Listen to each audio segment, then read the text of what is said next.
All right, the next one we're going to do is a ladder stitch. I'm going to do this with 2 pieces of fabric just so you can see the difference. Normally you would just have 1 piece of fabric, probably something torn.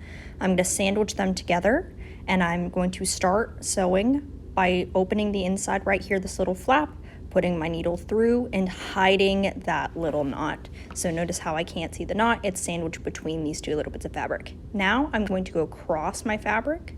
I'm going to scoop a little bit up and pull my needle through.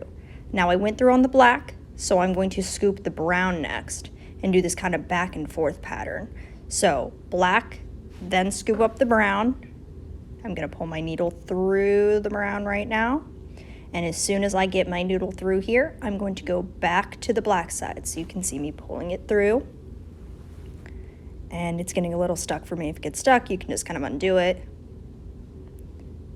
And now I go to the other side. Again, you'll normally have 1 piece of fabric for this that just has a hole in it. This is great for repairing clothing. It's a great way to hide your stitches, so you'll know as I go along. You should start to see very little of the stitches. So you see a little bit of yellow right now, and now I'm pulling just a tiny bit on that thread, and it's almost like it vanishes. It's there still, but just barely. So now I'm gonna go again on my brown side because I was just on the black. I'm scooping up a little fabric and pulling my needle through. And now I'm gonna go back to the black. So back and forth and back and forth. Scoop one side, then the other, one, then the other. So here I go again. I'm scooping the black, pull my needle through, and pull it a little bit. It looks like I'm pulling it very tight. By the way, I'm not. It's just enough for this to kind of hide the thread. So again, back and forth and back and forth. I'm gonna do this a couple of more times, so if you need to follow along, go ahead. If you want to skip a little bit, you can.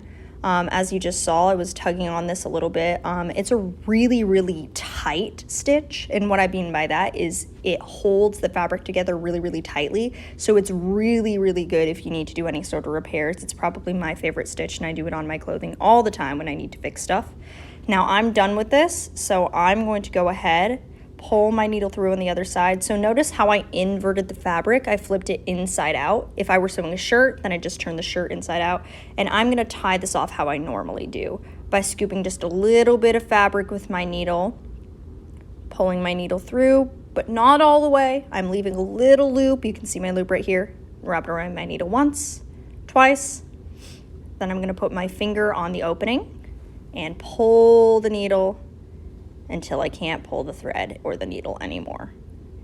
Now I have my knot, and I'm gonna go ahead, use my scissors to snip that off, and I'm done. So here's what it looks like on the underside. It's a little funky looking, but that's how it's supposed to be, and it looks really nice and neat on that side. And as I said, very nice and strong.